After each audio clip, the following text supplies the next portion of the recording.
The pain was not the end. They hurt you, and then they acted as if your pain was an inconvenience. That is what makes it burn. Not only the betrayal, not only the failure, not only the humiliation of realizing that someone you trusted could watch you fall and still protect their own comfort. The deeper wound is the moment you understand that your suffering did not move them the way your loyalty once moved you. A man remembers that moment. He remembers the quiet room after the call ended. He remembers the empty parking lot after the job was lost.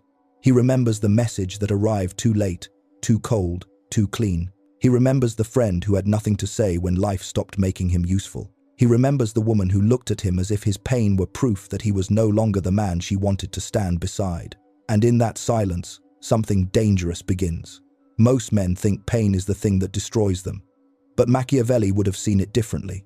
Pain is not only destruction, pain is revelation. It removes the polite language, the friendly masks, the borrowed confidence, and the fragile stories a man tells himself to keep moving.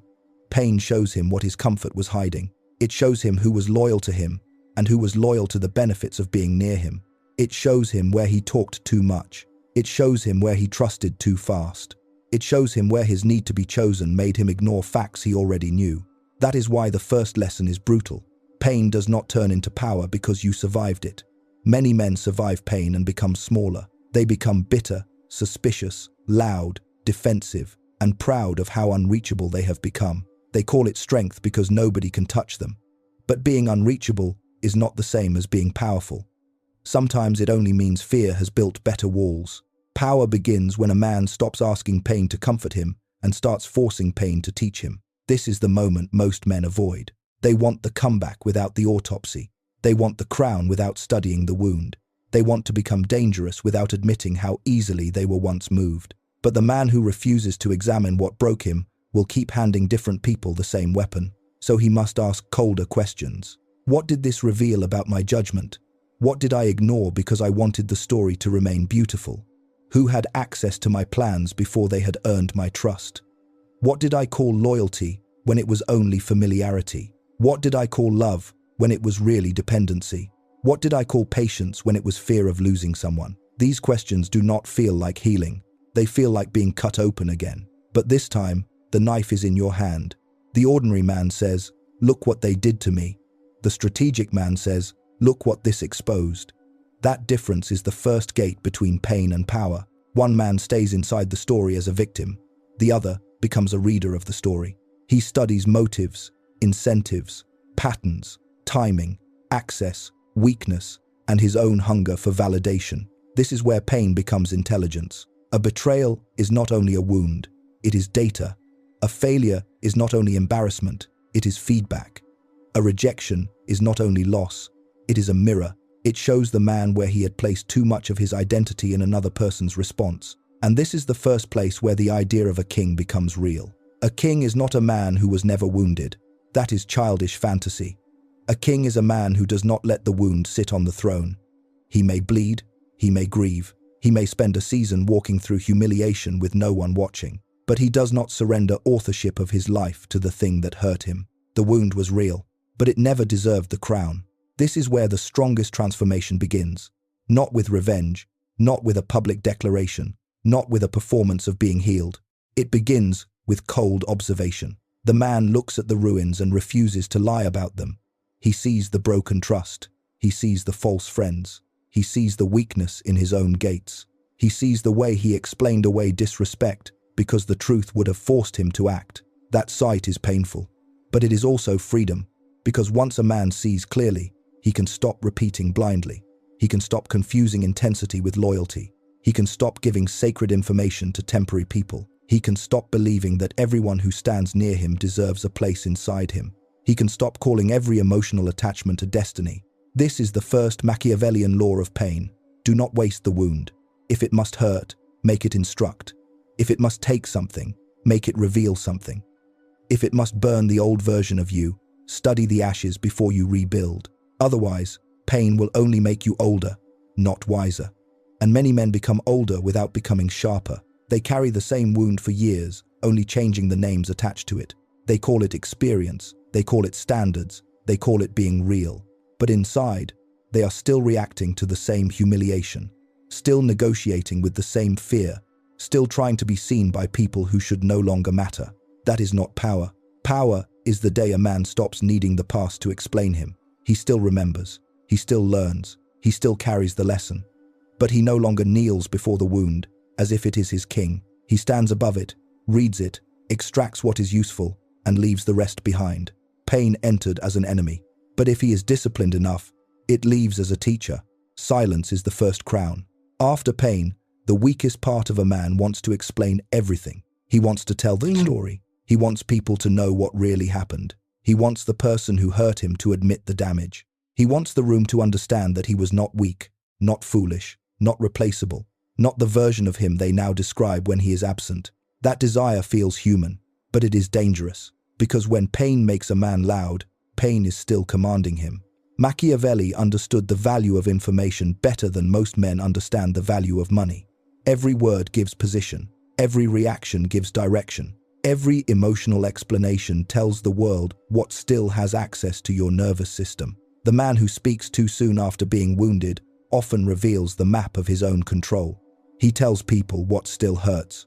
He tells them whose opinion still matters. He tells them which silence makes him panic. He tells them which insult makes him abandon his discipline. And the wrong people learn quickly. Not everyone listens because they care. Some listen because your weakness makes them feel superior. Some listen because your pain gives them entertainment. Some listen because they need something to carry into another room.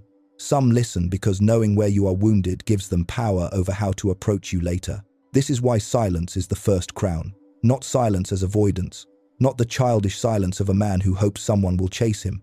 Not the passive silence of a man too afraid to speak the truth. Real silence is containment. It is the ability to hold fire without spilling it on the floor for everyone to study. A silent man is not empty. He is guarded. He understands that not every feeling deserves an audience. Not every plan deserves a witness. Not every wound deserves a public funeral. Some things must be protected while they are still forming, especially the new version of a man who has just been forced to see the truth. Transformation is fragile at the beginning. One mocking voice can make a man doubt his new discipline. One familiar message can pull him into an old pattern. One conversation with the wrong person can make him explain himself again, defend himself again, and shrink back into the version of himself that was easiest for others to manage. So he becomes quiet. He does not announce that he is changing. He changes. He does not explain that he is done. He withdraws access. He does not tell every person why the door is closing. He simply stops leaving the door open for people who only visited to take warmth from the room. This silence is not weakness. It is strategy. A man who speaks only because his ego is uncomfortable is not free. He is being led by the need to be understood. And the need to be understood by the wrong people is one of the most expensive addictions a man can carry. Many men say they want closure, but often, what they want is one final moment of validation from the person who wounded them. They want the apology to prove they mattered. They want the regret to prove they were valuable. They want the explanation to make the pain feel less humiliating. But if someone needed your suffering to become visible before they respected your humanity, they were never qualified to judge your worth. That truth will divide people, because some men still want the person who damaged them to become the witness of their recovery. They still want to be seen by the source of the wound. They still want the old room to understand the new man. But asking the wrong audience to validate your pain keeps the wound in power. So the strategic man stops speaking there. He does not beg the blind to describe what they refuse to see. He does not perform healing for people who benefited from his confusion. He does not give emotional reports to those who have already proven they cannot handle sacred information. He guards access, and access is power. This is the second Machiavellian law of pain. Do not let the wound become public property. If you give your pain to everyone, everyone will shape it. Some will pity it. Some will mock it. Some will use it. Some will advise it from ignorance. Some will secretly enjoy it because your fall makes their own smallness feel safer. A king does not open the gates because noise gathers outside them. He chooses who enters. He chooses what is shown. He chooses when to speak and when to let silence do the work. This is where the image of an untouchable king becomes deeper. He is not untouchable because nobody can hurt him. He is untouchable because not everyone can reach the part of him that is healing. He no longer gives every passing voice permission to touch his internal world. That kind of silence creates fear in shallow people. They do not know what he knows. They do not know what he plans. They do not know what he has noticed. They do not know whether their old influence still works. His silence removes the feedback they used to rely on, and that changes the balance. The man who once reacted now observes. The man who once explained now watches who becomes uncomfortable without his explanations. The man who once chased understanding now studies who loses power when he stops offering it. This is not manipulation. It is recovery of position. And position matters. A man without position is pushed by every emotion, every opinion, every insult, every memory, every invitation back into the old self. But a man with position can feel the pull and remain where he stands. He can choose the timing of his response. He can let people misunderstand him without rushing to correct the record. He can let a false story die from lack of fuel. Silence gives him that strength. It gives him mental space. It gives him distance from impulse. It gives him the ability to hear his own judgment again after pain has filled the room with noise. It turns the wound from a public performance into private construction. And in private construction, power returns. Not all at once, quietly. The first crown is not gold. It is the mouth a man finally learns to govern. Rule the reaction before it rules you. A man does not lose power only when he is defeated. He loses power when he is provoked into defeating himself. This is the third lesson, and it is the one most men underestimate. They think their enemies are the people who betrayed them, rejected them, ignored them, insulted them, or laughed when they fell. But often, the most dangerous enemy is the reaction those people can still summon inside him. A cold message ruins his day. A small insult makes him abandon his plan. A woman's silence makes him chase. A friend's doubt makes him explain. A stranger's opinion makes him perform confidence he does not yet possess. In each case, he thinks he is acting with strength, but he is not acting.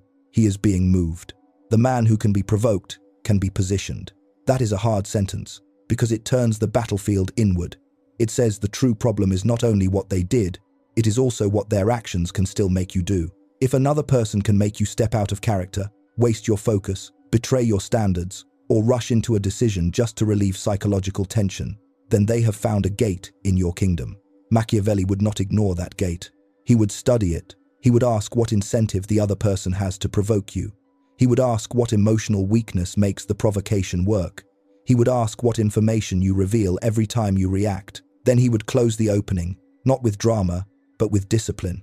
This is emotional sovereignty. It is not numbness. Numbness is not power. Numbness is often pain that has not learned how to speak without shaking. A man who feels nothing is not above the game.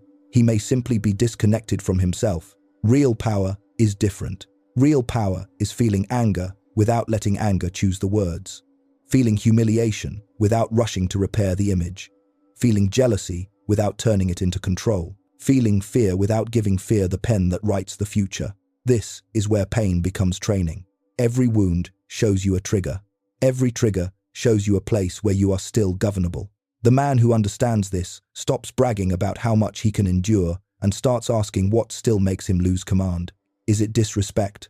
Is it being ignored? Is it seeing someone move on? Is it feeling unchosen? Is it watching another man receive the approval you wanted? Is it the old fear that you are not enough unless someone else confirms it? These are not small questions. They are the architecture of manipulation. People do not need to control your whole mind. They only need predictable access to one unguarded room.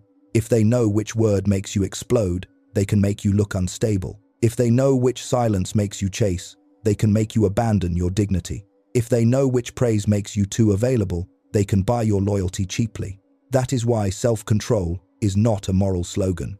It is defense. The man who cannot rule his reaction cannot protect his future from people who know how to use his past. He may be intelligent, strong, talented, and ambitious, but one unmastered emotional pattern can make him repeat the same defeat in different forms. You have seen this kind of man. He works hard, but one rejection throws him into chaos. He says he has moved on, but his discipline is still built around being seen by the person who left. He talks about peace, but the right insult brings back the old violence in his voice. He calls himself focused, but he can be pulled off course by the need to prove a point. That is not power. That is a kingdom with an open gate. And here is the uncomfortable truth. Some people will test the gate after you close it. They will send the message. They will make the joke. They will question the change. They will act confused when you no longer respond the old way. They will try warmth, guilt, doubt, distance, and praise, because different keys open different men. This is where the king is made, not in the easy moment when everyone respects him, in the pressured moment when the old trigger arrives and the old behavior does not follow. He feels the heat rise in his chest, but he does not become its servant. He sees the bait, but he does not bite. He hears the accusation, but he does not rush to prove his innocence to a dishonest court. That pause is power. Small, private, invisible power. Nobody applauds the message you did not send. Nobody celebrates the argument you did not enter. Nobody sees the moment you choose discipline over emotional relief. But those moments build the throne inside a man. They teach the mind that it can feel without obeying. They teach the body that urgency is not command. They teach the ego that being misunderstood is not death. That is how pain turns into control, and control turns into presence.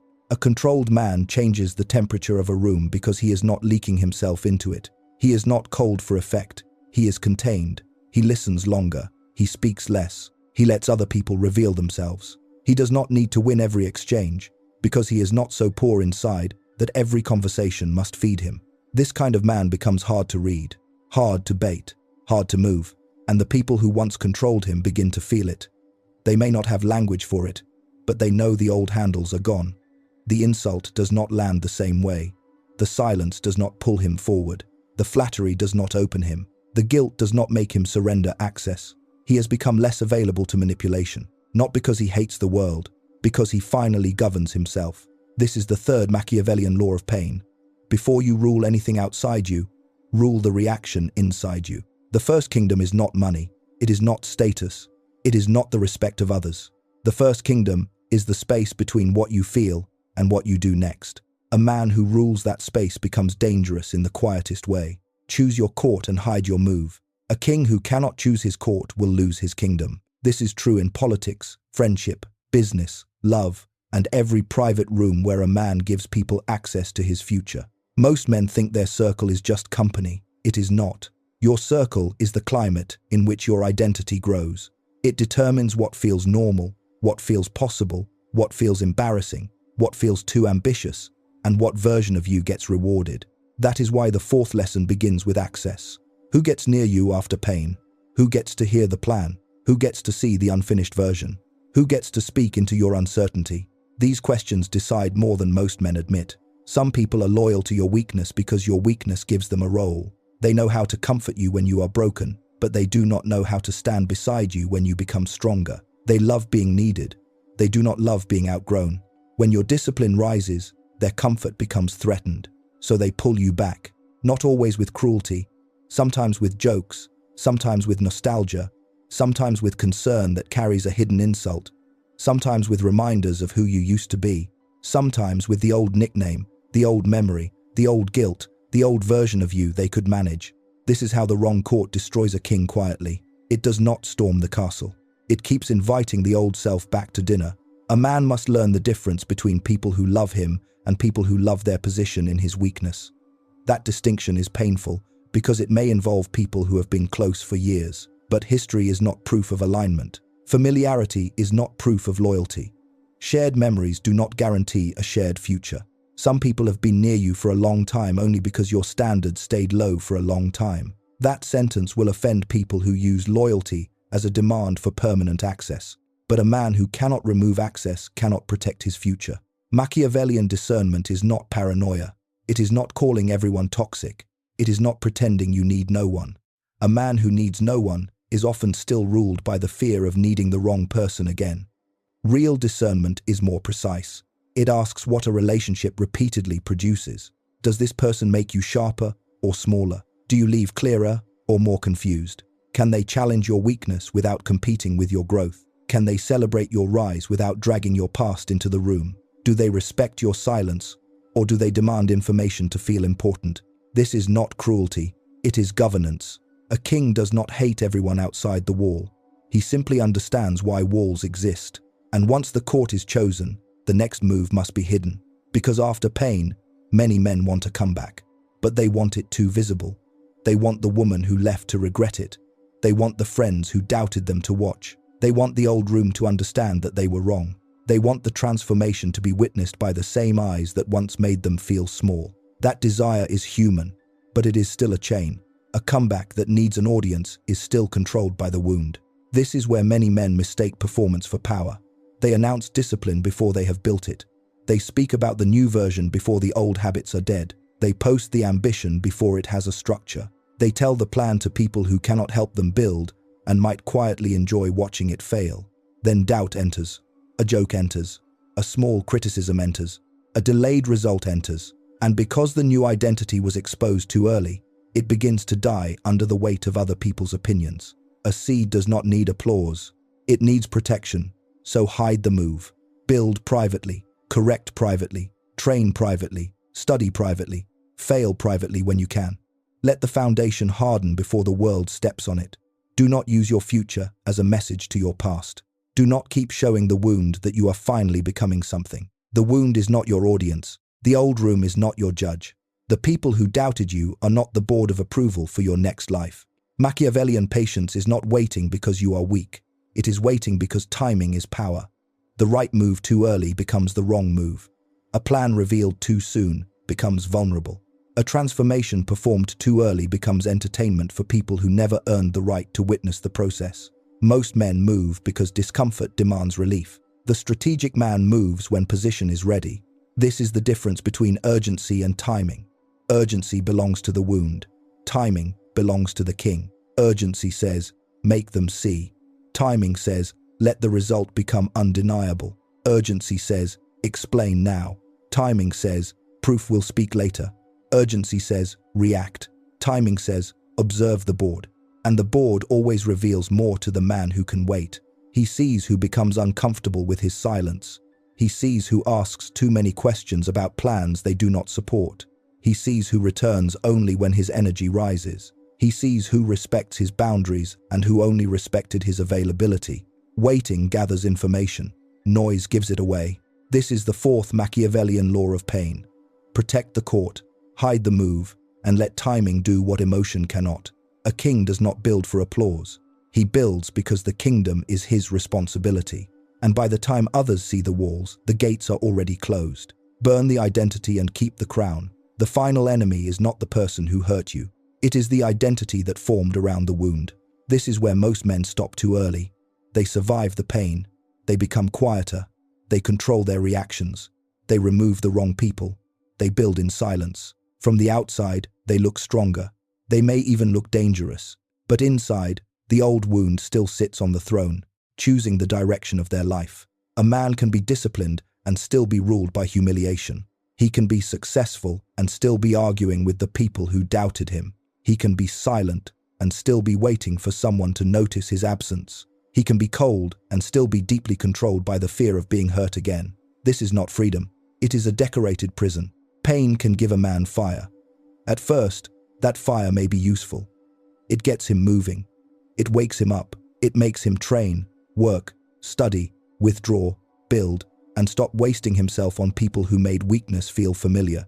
But if he never outgrows that fire, he becomes another servant of the wound. He is no longer collapsed, but he is still controlled. This is why the final lesson is the hardest. Burn the identity built by pain. Do not burn the lesson. Keep that. Do not burn the clarity. You earned it. Do not burn the standards. They are part of the new structure. Burn the identity that still needs the wound to explain who you are. Because as long as you are the betrayed man, betrayal remains the center of the story. As long as you are the underestimated man, the people who underestimated you remain inside your motivation. As long as you are the man who must prove them wrong, they still hold a seat in your court. As long as you are the man who can never trust, the people who broke your trust still govern your capacity for connection. That is not a crown. That is a chain shaped like one. The strongest man is not the one who keeps the wound alive forever to fuel himself. The strongest man is the one who can take the fire, build with it, and then stop worshipping it. He does not need hatred to stay disciplined. He does not need revenge to stay ambitious. He does not need the past as an audience. He does not need the old room to validate the new kingdom. He has moved beyond reaction. That is the true meaning of an untouchable king, not a man who cannot be hurt. That man does not exist.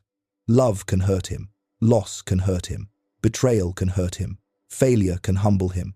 Time can take things from him that power cannot protect. He is still human, and any philosophy that denies that becomes childish performance. The untouchable king is not the man life cannot touch. He is the man life cannot own. What happened to him becomes information, not identity. The betrayal becomes discernment, not bitterness. The humiliation becomes structure, not obsession. The rejection becomes self-command, not a lifelong hunger to be chosen. The failure becomes correction, not a verdict. This is how pain finally turns into power. It stops being the story. It becomes part of the intelligence of the man telling it. And now, the 7 lessons become one law. Pain exposed the illusion. Study turned the wound into intelligence. Silence protected the rebuilding. Self-control ruled the reaction. The right court protected the future. Hidden movement protected the timing. Reinvention removed the identity that pain tried to crown. This is not motivation. Motivation fades when the room gets quiet. This is governance. It is the daily decision to decide what rules inside you. Not the wound, not the insult, not the person who left, not the father who doubted you, not the boss who humiliated you, not the woman who made you feel replaceable, not the friend who smiled when your life collapsed, not the younger version of yourself who learned to survive by staying small. A king is crowned by what he refuses to obey. He may feel anger, but he does not obey it blindly. He may remember betrayal, but he does not let it design every future relationship. He may feel the pull of revenge, but he does not reduce his life to an argument with the past. He may hear the old doubt, but he no longer kneels when it speaks. This is the end of the old pattern. Not because life becomes easy, not because people become loyal, not because pain disappears, but because the man is no longer available to be shaped by every force that touches him. That is power, quiet power, cold power, the power of a man who has seen human nature without becoming a slave to bitterness. The power of a man who has seen his own weakness without drowning in shame. The power of a man who can lose something and still not lose command of himself. That is what Machiavelli's harshest wisdom points toward.